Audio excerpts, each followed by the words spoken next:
오늘 우리에게 주신 하나님 말씀은 창세기 30장 1절에서 15절 말씀입니다. 라헬이 자기가 야곱에게서 아들을 낳지 못함을 보고 그의 언니를 시기하여 야곱에게 이르되 내게 자식을 낳게 하라. 그렇지 아니하면 내가 죽겠노라. 야곱이 라헬에게 성을 내어 이르되 그대를 임신하지 못하게 하시는 이는 하나님이시니 내가 하나님을 대신하겠느냐. 라헬이 이르되 내 종 비라에게로 들어가라. 그가 아들을 낳아 내 무릎에 두리니 그러면 나도 그로 말미암아 자식을 얻겠노라 하고 그의 시녀 비라를 남편에게 아내로 주매 야곱이 그에게로 들어갔더니 비라가 임신하여 야곱에게 아들을 낳은지라.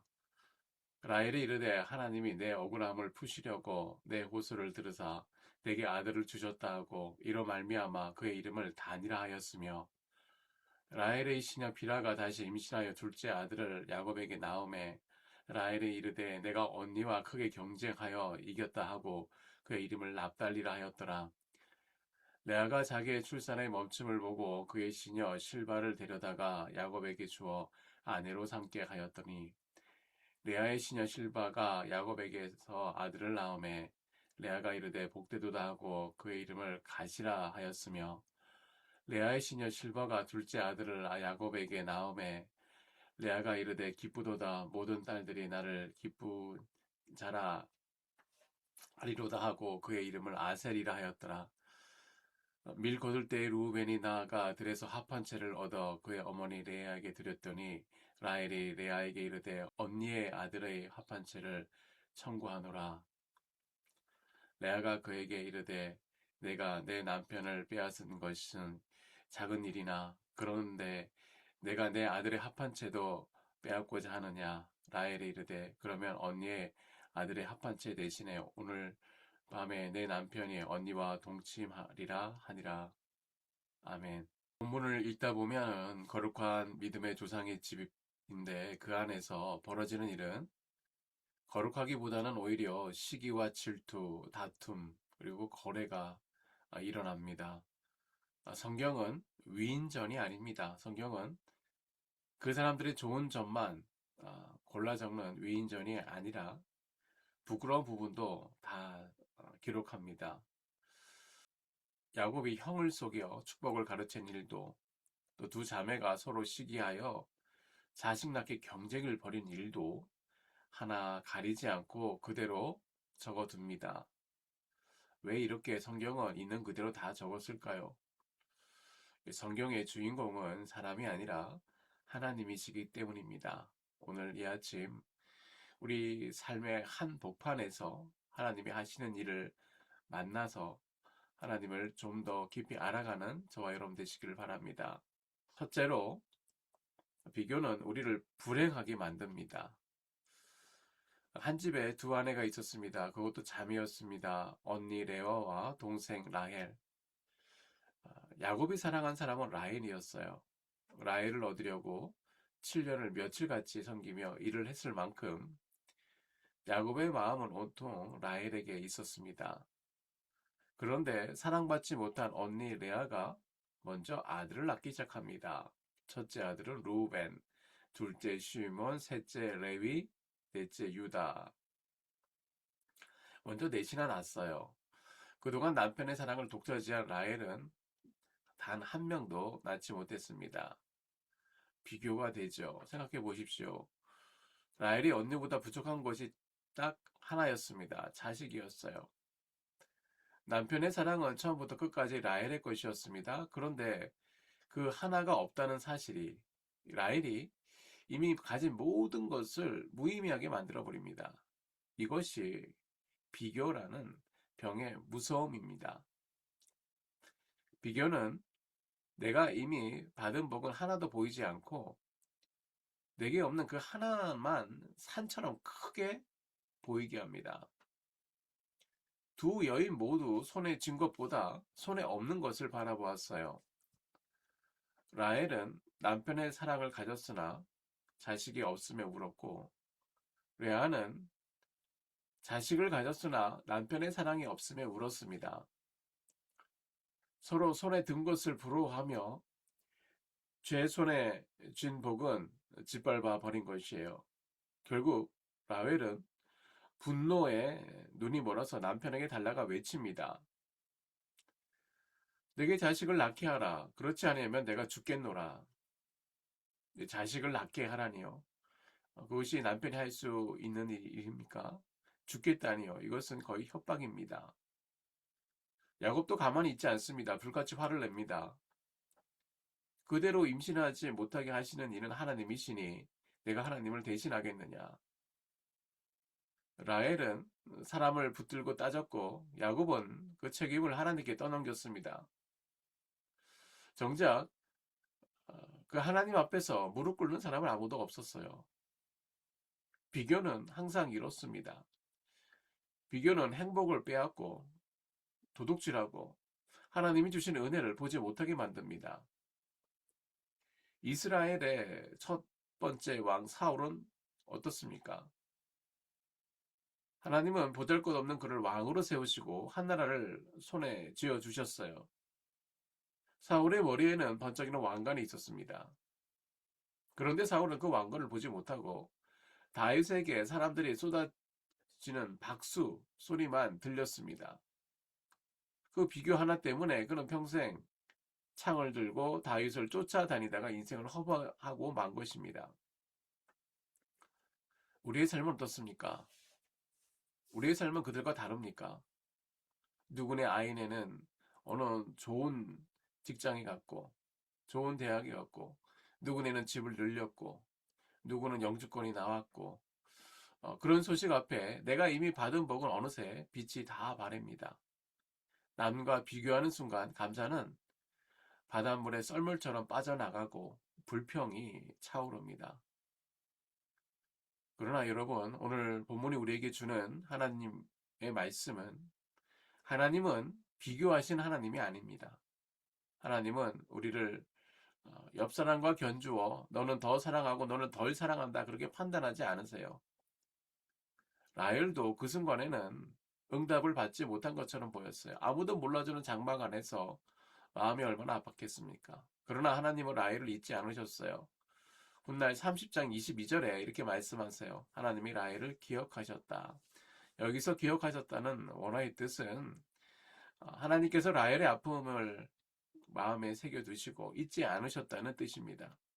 사람은 끝없이 비교하죠.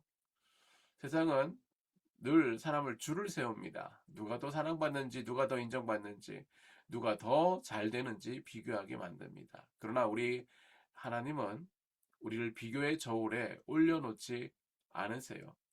한 사람 한 사람 눈물과 기다림을 그대로 기억하십니다. 그러므로 이제 그 잔인한 비교의 자리에서 내려와 하나님의 자녀로서 하나님께 기억된 사람임을 믿는 이 아침이 되시기를 바랍니다. 두 번째로 사람의 노력에는 한계가 있지만 하나님은 문을 여십니다. 화를 내도 소용이 없자 라헬은 하나님 대신 다른 것을 붙들기 시작합니다. 먼저 자기 여종 비라를 남편에게 들여보내 아들을 얻기로 합니다. 당시 세상 풍습으로는 흠잡을 일 없는 방법이었어요. 우리나라 옛날에 시바지와 비슷합니다. 세상 눈에는 멀쩡해 보여도 하나님 보시기에는 옳지 않은 길이었습니다. 일찍이 사라도 똑같이 하가를 통해 아들을 얻으려다가 두고두고 집안의 아픔을 만들지 않습니까? 비라가 아들을 낳자 라헬은 단이라고 이름을 짓습니다. 이 단이란 뜻은 하나님이 내 억울함을 풀어주셨다라는 뜻입니다. 그리고 이어 둘째를 낳자 납달리라고 합니다. 승리라는 뜻입니다. 라헬의 마음을 가득 채운 것은 아이를 얻은 기쁨이 아니라 언니를 이겼다는 승리감이었습니다. 그런데 이 경쟁은 한쪽으로만 끝나지 않아요. 자기 출산이 멈춘 곳을 본 레아도 가만히 있지 않습니다. 동생의 여종을 들여서 아들을 얻었듯이 레아도 똑같이 자기 여종 비라를 남편에게 들여보냅니다. 비라가 아들을 낳자 레아는 가시라고 부릅니다. 복이 굴러 들어왔다는 뜻입니다. 또 아들을 낳자 아셀이라고 합니다. 나는 기쁜 자라 모든 여인이 나를 복되다 하리로다 라는 뜻입니다. 자매가 똑같은 수단으로 경쟁을 벌이듯 자식을 늘려가는 순간 정작 그들의 이름들에는 하나님은 점점 흐려지고 싸움만 또렷하게 남았습니다. 이러한 경쟁 상황에서 급기야 사건이 하나 터지는데요. 레의 아들 르우벤이 들에서 합판체를 가져옵니다. 합판체는 그 시절 임신을 도와준다고 믿던 일종의 사랑의 묘약, 미신의 부족 같은 것이었어요. 이걸 본 라헬의 눈이 번쩍 뜨입니다. 저것만 있으면 내 문제가 해결될 것 같다. 라헬은 합판체를 얻는 대신 그날 밤 남편을 언니에게 양보하는 거래를 합니다.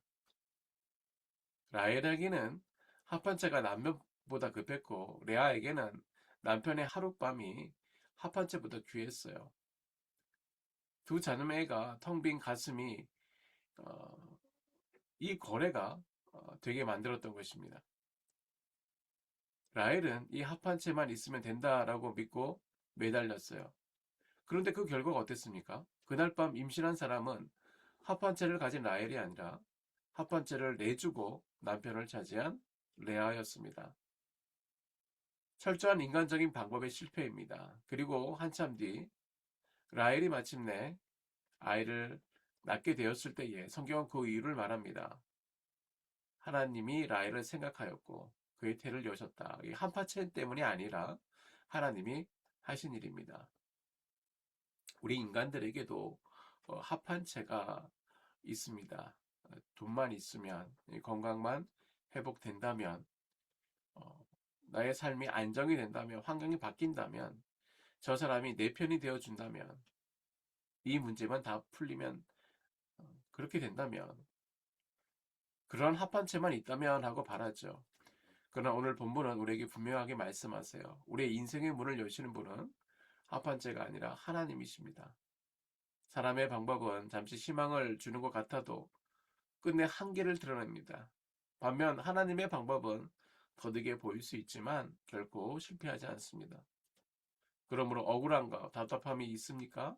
사람에게 쏟아놓으며 상처를 키우지 말고 생명의 주권자 되시는 하나님께 가지고 나아가길 바랍니다. 사람은 마음의 상처를 다 해결할 수 없지만 하나님은 닫힌 태도 여시고 막힌 길도 여시며 우리 인생에 막힌 길을 열어주시고 또 새롭게 하시는 분입니다. 우리의 시선을 합한체가 아니라 하나님께 두는 믿음의 사람이 되시기를 바랍니다. 셋째로, 하나님은 우리의 평범한 하루 속에서도 일하십니다. 본문을 보면 이 장막 안에 사람들은 아무도 하나님의 계획을 몰랐습니다. 라헬도 몰랐습니다. 그저 언니를 이기고 싶을 뿐이었어요. 레아도 몰랐어요. 그저 남편의 사랑이 고팠을 뿐입니다. 야곱은요. 야곱은 그 시간 들에서 외삼촌 라반의 양떼나 돌보고 있었어요. 장자의 복을 가로챌 때는 그토록 영악했던 야곱이 정작 자기 집안의 다툼 앞에서는 한마디도 말도 못하고 이리저리 끌려다닐 뿐이었습니다. 늑대가 양을 노리지 않는지 어디에 좋은 풀밭이 있는지 그것이 야곱의 평범한 그리고 또 어수선한 하루였습니다. 사람들은 자기 문제만 보았고 질투했고 양을 쳤습니다. 그런데 바로 그 시간 하나님은 무엇을 하고 계셨어요? 하나님은 그 추한 경쟁 한복판에서 그들의 시기와 어리석음, 합한 채 거리를 통해서까지 이스라엘의 12지파의 조상을 세우고 계셨습니다. 더 나아가 유다 지파를 통해 우리 주 예수 그리스도를 보내실 구원의 거대한 역사를 만들고 계셨어요. 사람은 허영과 다툼으로 행할지라도 하나님의 역사는 그리스도를 향하여 단 한 번도 멈춘 적이 없습니다. 오늘 우리가 사는 하루 평범해 보입니다. 때로는 어수선하고 또 구질구질해 보이기까지 합니다. 남들처럼 일터가고 가정을 돌보고 골방에서 기도하고 남몰래 눈물 흘리고 억울해도 꼭 견디며 그렇게 살아갑니다. 그러나 하나님은 바로 그 평범한 하루, 그 눈물과 견딤의 시간을 사용해서 하나님의 위대한 뜻을 이루고 계십니다. 야곱이 양을 치던 그 지루한 일상이 이스라엘이 되어가는 과정이었듯 우리의 오늘도 하나님의 작품이 되어가는 과정인 줄 믿습니다. 우리는 지금 다 이해하지 못해도 하나님은 신실하게 일하고 계심을 믿습니다. 말씀의 결론입니다. 오늘 본문의 주인공은 라헬도 아니고 레아도 아닙니다. 야곱은 더더이 아닙니다. 어떻게 보면 막장 드라마 같은 집안에 보이지 않는 곳에서 묵묵히 신실하게 일하시는 하나님이 주인공이십니다. 라헬은 비교하며 불행했고 레아는 사랑을 갈망하며 아팠고 야곱은 가장으로서 줏대 없이 연약했습니다. 그러나 하나님은 그들의 실패와 부족함, 그들의 죄성과 허물 속에서 하나님의 약속을 끝내 이루셨습니다. 그러나 오늘 우리가 짚고 넘어갈 할 부분이 있습니다. 하나님이 협력하여 선을 이루신다는 말은 하나님이 선을 이루시니 내가 마음대로 죄를 지어도 괜찮다는 뜻은 결코 아닙니다. 야곱의 집안은 이 출생 경쟁의 대가를 두고두고 아픔을 겪습니다. 형제들 사이의 시기와 미움, 이것은 훗날 요셉을 구덩이에 빠뜨려 버리고 이 가정은 오랫동안 피눈물을 흘립니다. 은혜에 기대어 우리의 죄를 합리화해서는 안 됩니다. 다만 우리가 넘어지고 부족할 때도 하나님은 우리를 포기하지 아니하시고 끝내 선으로 이끄신다는 것이 오늘 우리에게 주는 진정한 하나님의 위로입니다. 오늘 이 새벽에 우리에게 주시는 세 가지 말씀을 다시 한번 마음에 새기기 원합니다. 첫째, 비교의 저울에서 내려와야 합니다. 둘째, 합한 죄가 아니라 하나님을 붙들어야 합니다. 셋째, 평범한 오늘 하루 속에서도 일하시는 하나님을 신뢰해야 합니다. 오늘 믿음으로 살아내야 하는 것입니다. 지금 아무것도 보이지 않고 내 삶은 그저 어수선한 야곱의 장막처럼 보일지 모릅니다. 그러나 이 어두운 새벽을 지나면 반드시 아침이 옵니다. 그 아침을 여시는 분은 오직 우리를 기억하시는 하나님이신 줄 믿습니다. 진실한 하나님을 온전히 신뢰함으로 오늘 주어진 하루를 감사함으로 기쁨으로 그리고 당당하게 살아가는 저와 여러분 되시기를 주님의 이름으로 바라고 축원합니다. 잠시 기도하시겠습니다. 사랑과 은혜가 많으신 하나님 아버지 감사합니다. 이 새벽에 우리를 주님의 말씀으로 불러주시니 감사합니다. 우리의 모습이 라헬과 레아의 모습과 다르지 않음을 오늘 말씀을 통해서 보게 하시니 감사합니다. 주님, 남과 비교하며 불행했던 마음을 용서하여 주시옵시고 반복된 일상에서도 여전히 우리를 빚어가시는 하나님의 선한 뜻을 바라보며 살아가게 하여 주시옵소서. 눈물의 자리에서는 때로는 기다림의 자리에서도 하나님이 함께 하심을 믿는 믿음을 더하여 주시옵소서. 주님, 우리 성도들을 기억하여 주시고 병든 자에게 치유를 주시고 낙심한 자에게 위로를 주시고 연약한 자에게는 새 힘을 더하여 주시옵소서. 그래서 오늘 주님의 백성으로 살아갈 때에 주님의 성령의 능력에 힘입어서 하나님의 나라를 확장하는 주님의 복된 자녀로서 사명을 감당하게 하여 주시옵소서. 모든 것을 주께 감사드리며 예수님의 이름으로 기도드립니다. 아멘.